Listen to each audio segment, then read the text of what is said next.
Lily here, in case you guys couldn't intuit my name. I'm Lily. Nice to meet you. You're gonna have to bear with me, because I just got poured on, almost run off the road by some tourists trying to figure out how to drive their rental Chevy, and then I was bitten by a mosquito that may or may not be infected with dengue fever. So I'm a little flustered, but we'll get through this. So this article came out. I'm sure all of you guys have heard about it already because I'm chronically 9 weeks behind everything. But I just don't understand why this is happening again. Like, I feel like we've been through this. You know, it's like over the last 10 years, how many people have come to the vegan movement and then left because they almost starved themselves to death?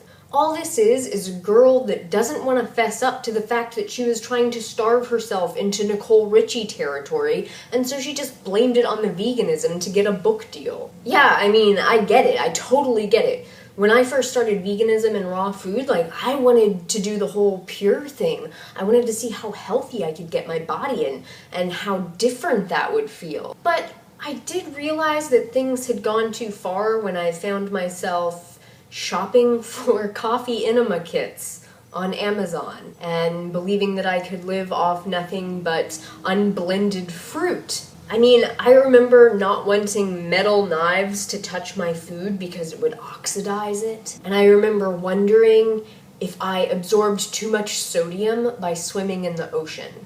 And I suppose by the classical definition of orthorexia, I would have been crossing the line. But the problem with orthorexia, like so many other psych diagnoses, is that it can be vastly applied to a huge number of people that aren't actually mentally ill. Like, I am still technically orthorexic, and it's not because I'm trying to starve myself or because I have delusional ideas about unhealthy foods. It's because I prioritize my health, I refuse to eat certain foods, and I use Google Calendar to schedule my workouts. But what I did realize during that backlash period of excessive purity was that I couldn't go back to eating animal products. I had spent way too many hours watching slaughterhouse videos and bawling my fucking eyes out to ever go back to eating flesh, dairy, or eggs. Psst.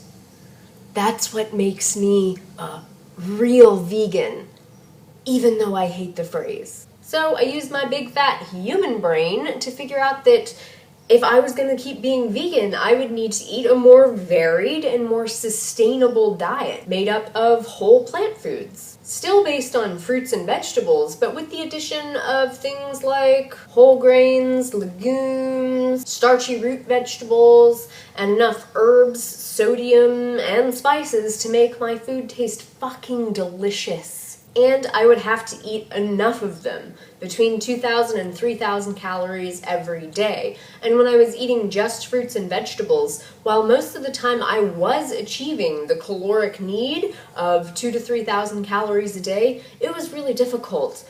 All I was thinking about all the time was, am I getting enough food? Where's my next meal gonna come from?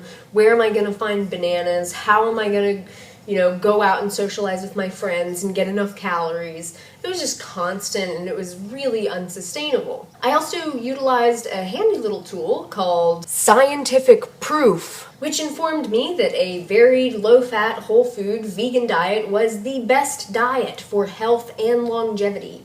No part of your body needs animal products. Ever. Ever. But all parts of your body needs enough calories from whole plant foods. Unfortunately, Miss What's-Her-Face did not have the same epiphany with her big fat human brain. Although she did get a better book deal than I did. Which wouldn't be hard, considering I didn't write a book. No, she decided it was the veganism that was deadly, not the anorexia. And of course, no one present in the mainstream media is going to make that distinction, especially when one of their largest advertisers is the meat and dairy industry. And everyone loves to hear good news about their bad habits. Let the comments begin.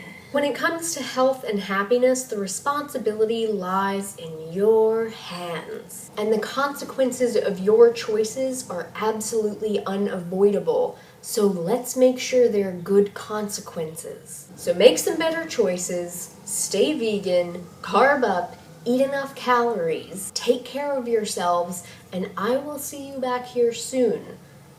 Like button, subscribe, comments all the way down. You gotta scroll. Okay.